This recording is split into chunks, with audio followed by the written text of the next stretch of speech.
Abonnez-vous et cliquez aussi sur la petite cloche de notification pour ne rien rater de nos prochaines vidéos. N'oubliez pas de partager aussi la vidéo et de la liker. Afrique N24. Bonjour, bonsoir tout un chacun sur la plateforme Ensemble pour le Togo. Vraiment Ensemble pour le Togo, c'est Monsieur Kolani. Il est 3h, environ 3h30. J'ai l'habitude de dire quand la République nous appelle, le sommet disparaît.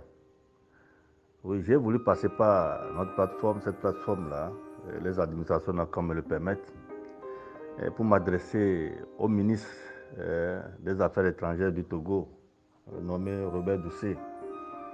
Oui, hier, devant mon écran, à la TVT, j'ai vu notre ministre des Affaires étrangères et le ministre des Affaires étrangères aussi de la Côte d'Ivoire et voir le ministre des Affaires étrangères du Mali.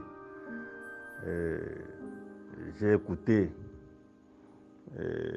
les paroles du ministre des Affaires étrangères de la Côte d'Ivoire, suivi de celui du ministre du Togo. Mais celui du Mali, je ne l'ai pas écouté. Il n'a pas parlé. Mais en écoutant notre ministre, il a salué les efforts du chef de l'État, Alpha Sozemena Gnassingbé, et puis les deux autres présidents de la Côte d'Ivoire et du Mali. Et ce que j'ai retenu, c'est qu'on libérait 3 prisonniers des 49, ceux qu'on a dit qui sont des mercenaires qu'on a arrêtés au Mali, et qu'on libérait 3. Et que c'était des efforts, qu'ils vont toujours poursuivre ces efforts-là pour qu'on puisse libérer les autres. Et on aurait appris que c'est les dames qui faisaient partie de ces prisonniers, de ces mercenaires, entre guillemets. Mais l'objectif de ma sortie ici, c'est pour interpeller, ou bien pour parler à mon frère Robert Doucet, que le Camerounais là a toujours interpellé, qui est Franklin Nyamsi, qui a dit qu'il a fréquenté avec Robert Doucet, que c'est son collègue. Il est toujours interpellé. Je veux aussi aller dans le même sens, pour que Robert Doucet puisse jouer sa diplomatie toujours envers le chef de l'État, Force Sozemena Gnassingbé, le président du Togo, pour qu'il voit, il ne peut pas faire la médiation et sentir la douleur des gens, des autres. Et dans son pays, ses concitoyens subissent des atrocités. Robert Doucet, je pense qu'au Togo aussi, nous avons aussi des prisonniers politiques qu'on peut citer. Il y en a qu'on ne connaît pas les noms, mais il y a beaucoup qui sautent aux yeux. Quand on prend Djimoré, quand on prend Omolu, quand on prend Pacha, quand on prend... il y a plein là, qui sont pleins en prison. Et que moi, Kolani, j'ai souvent demandé au chef de l'État de libérer les prisonniers politiques. C'est l'heure de la lumière, c'est l'heure de la réconciliation. Et voir même s'il y a un amici. Robert Doucet, vous voyagez, vous êtes le ministre des Affaires étrangères, vous voyez ce qui se passe dans le monde entier. Chacun passe par des moyens pour l'harmonie dans leur pays. Surtout avec ces moments où on ne parle que des djihadistes, il faut de l'harmonie. Donc, je pense que vous allez jouer aussi votre diplomatie. N'essayez pas de jouer la diplomatie à l'extérieur et à l'intérieur. C'est de n'importe quoi, Robert Doucet. C'est M. Kolani qui vous parle. Je vous supplie. Il ne sert à rien d'aller se vanter à l'extérieur, faire miroiter votre pays quand chez vous, ça ne va pas.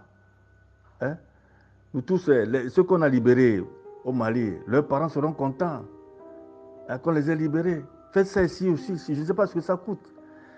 Et puis ce qui me tombe, Robert Doucet, quand vous n'étiez même pas encore ministre, c'était comme ça un matin, je vous ai écouté sur RFI. En ce moment, vous étiez le conseiller du président Faure. Le conseil du président Faure. Moi, quand je vous ai écouté sur RFI, sur un document où vous étiez en train de parler des chefs d'État, à la fin, on a dit que c'est un Togolais, il est le conseiller, mais dans votre parler, j'étais très fier quel était ce Togolais qui était très intelligent comme ça. Mais aujourd'hui, quand vous êtes nommé ministre des Affaires étrangères, et vous jouez beaucoup de la diplomatie, et à l'intérieur, ça ne va pas. Je ne sais pas quel est votre rôle finalement. Vous ne servez pas à votre peuple. Vous voulez servir le président qui vous a nommé. C'est pas ça le job. Le président vous a nommé pour que vous serviez la nation.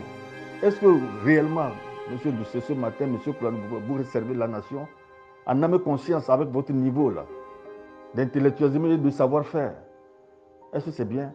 Non, non.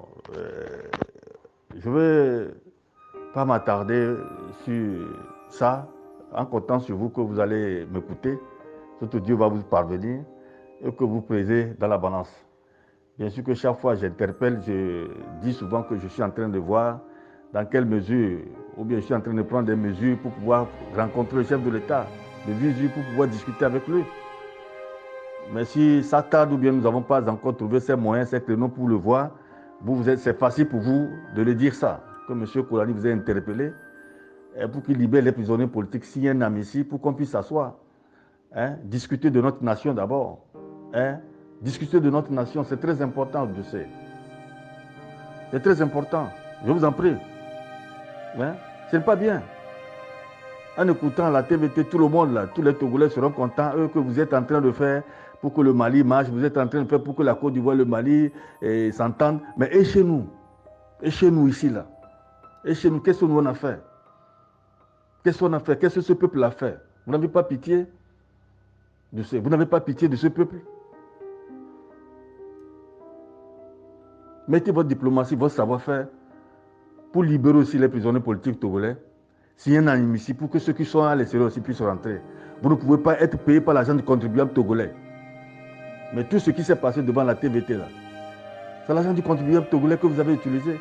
Au même moment, vous les embassiez, vous les matez mal à l'aise. Est-ce que c'est bien? Est-ce que c'est bien? Est-ce que c'est bien? Qu'est-ce que ce peuple a fait? Mais à un niveau donné, même si ce peuple a fauté, il faut le pardonner. Ce peuple ne fait que aspirer la démocratie. Il a besoin de la démocratie, d'un état de droit. Mais on ne peut pas le donner ça, Robert Doucet. Allez-y voir votre patron pour lui dire, M. Kolani vous dit, ce peuple n'a besoin que d'un état de droit. Aidez à ce peuple-là. C'est tout ce que vous demande. Le peuple n'est pas d'accord avec vous. Pour vous faire dégager, il est obligé d'aller dans les urnes. Mais vous refusez. Vous refusez dans les urnes. Il y a eu des mouvements, Robert Doucet, vous avez vu ça. Le 19 août, ce qui s'est passé dans les rues du Togo. Vous avez vu, ce peuple-là n'est pas d'accord avec vous. Mais vous continuez par les piétiner. Vous voulez qu'on arrive au chaos? Qu'un matin, ce peuple-là sort dans la rue pour mettre le chaos? Quand vous êtes en train d'éteindre les autres feux là, pour qu'il n'y ait pas le chaos là-bas au Mali, pour qu'il n'y ait pas le chaos en Côte d'Ivoire, pour qu'il n'y ait pas le chaos chez Damiba, au niveau de comment on appelle là, du Burkina. Mais chez nous aussi, non. Vous pensez que ça n'arrive qu'aux autres? Doucet. Non. Vous allez m'excuser, mais mettez votre savoir-faire au service de votre peuple d'abord. Je vous en prie. Vous ne pouvez pas être payé par l'argent de ceux contribuables et vous êtes dans leur service et vous servez les autres. Il est temps qu'on vous interpelle, qu'on vous rappelle ça. Monsieur Kolani vous rappelle ça ce matin. Je vous en prie. Je m'arrête ici, de la lumière vers la lumière. Que le Seigneur nous protège et protège notre pays et qu'il vous illumine. Et qu'il nous illumine aussi pour qu'on puisse faire avancer notre nation. C'est Monsieur Kolani.